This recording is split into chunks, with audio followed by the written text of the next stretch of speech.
Rams. Wow, what a performance last night. It's Keyshawn, Jay, Will, and Zubin, presented by Progressive Insurance.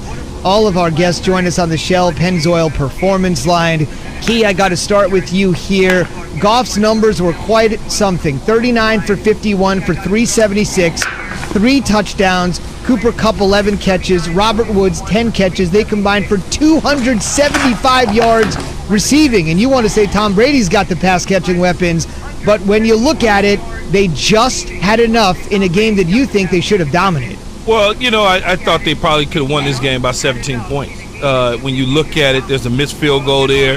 You take away a couple other opportunities that they had to score points on. But you also look at how the game was called. A couple questionable pass interference calls, as far as I could tell, on Mike Evans and Jalen Ramsey. It was just kind of one of those deals where I'm like, okay, can they somehow slow this thing down? But when you go back and you look at it, I've always felt like the Rams were a pretty good football team in its own right. I mean, they took care of business against Seattle, and I had them actually winning the AFC West. I know a lot of people liked Arizona because Arizona started to play well, or even Seattle for that matter. I think Seattle's a playoff team, but I felt like the Rams is sneaky good. They kind of low-key good, kind of know what to do. They've been there before. They got a bunch of veteran players that was on that Super Bowl team, and they got a young coach in Sean McVay who knows how to coach, and I think that is key. You put in a game plan to take advantage of the secondary of the Tampa Bay Buccaneers, but you also put a game plan in defensively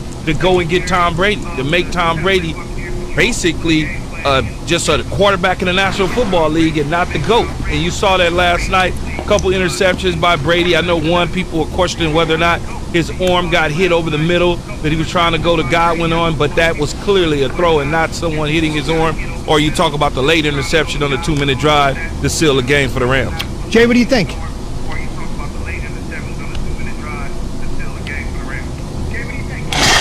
Key, I would say this, when I look at this team, like, this is a team that could actually win a Super Bowl. I know you said that the first opening couple of weeks of our show, and, I was always questioning the consistency of Jared Goff. Now, he threw 2 picks last night, but still, I agree with you. They should have dominated that game, and look at the way things are going to play out.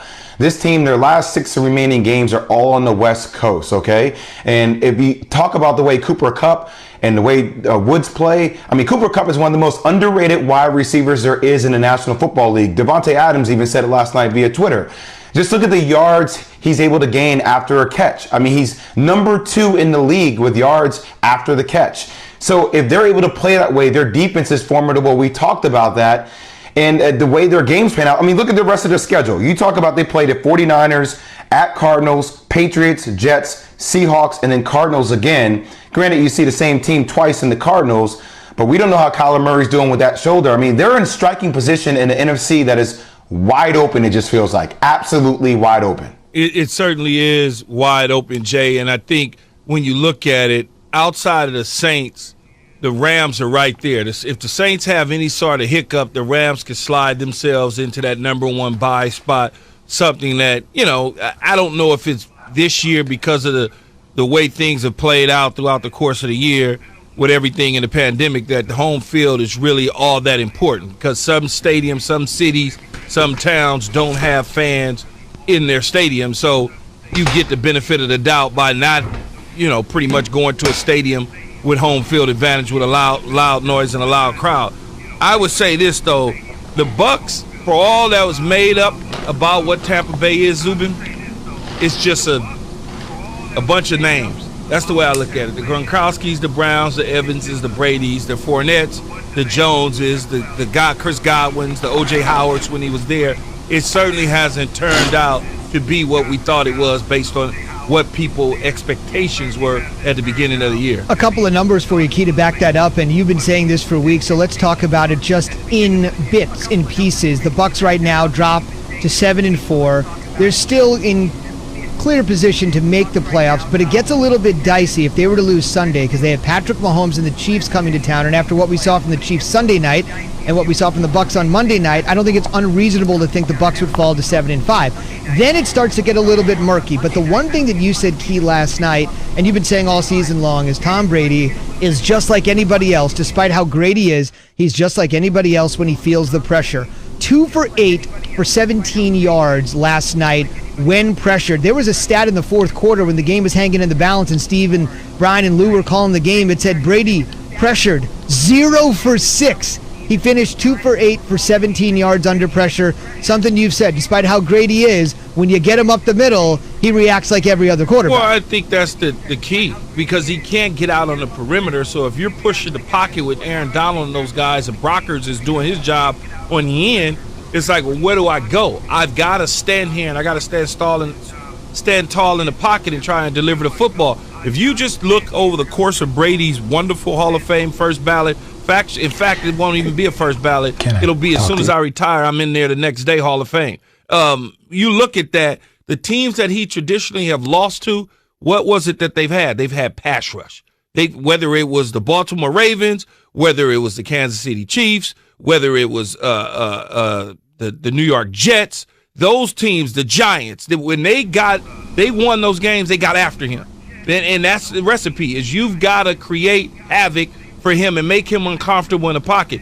He was getting the ball out so fast last night. I'm like, Tom, you got to let the receiver turn his head so he knows that the ball is coming. You just, as soon as it's like, hike, oh, here, you take it. I don't want it anymore. Because the pressure had started to get to him. And so he started thinking about that, and you could clearly tell if you were watching the game. And Jay, what do you make of Brady's performance last night? We've kind of talked about it, having an uneven performance. Remember, they got embarrassed on a Thursday night, the 4-down debacle. They got embarrassed on a Sunday night. You could argue that was the worst loss of Brady's career when the Saints shellacked him and swept the season series. And he struggles on a Monday night. He's used to being so great on the biggest of stages.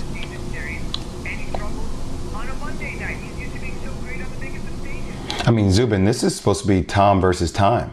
And I feel like Father Time is definitely winning. And I agree with Key. Look, when his offensive line can protect him, he has time in the pocket, he's able to hit targets like Mike Evans. But obviously when he targets Antonio Brown 13 times, those are quick passes. He's trying to get the ball out.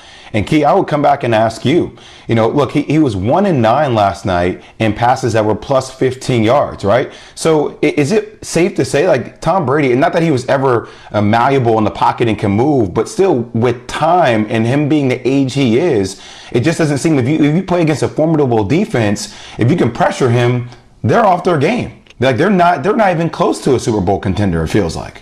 Well, here's what I would say about Tom is if you give him time, he's going to completely shred you. And that's most great quarterbacks. That's what they're going to do. But the moment that there's a little bit of heat around him, he's not comfortable. This is a totally new environment, situation, circumstances. You could certainly tell one of the things that he's comfortable with is trying to find Gronkowski. Another thing he's comfortable with is trying to find Antonio Brown. And so over time, I think he'll get better at it. I just don't think it'll be this year. I think if you look into the future toward next year, I think you'll see a much better Tom Brady a second time around in Byron Leftwich's offense.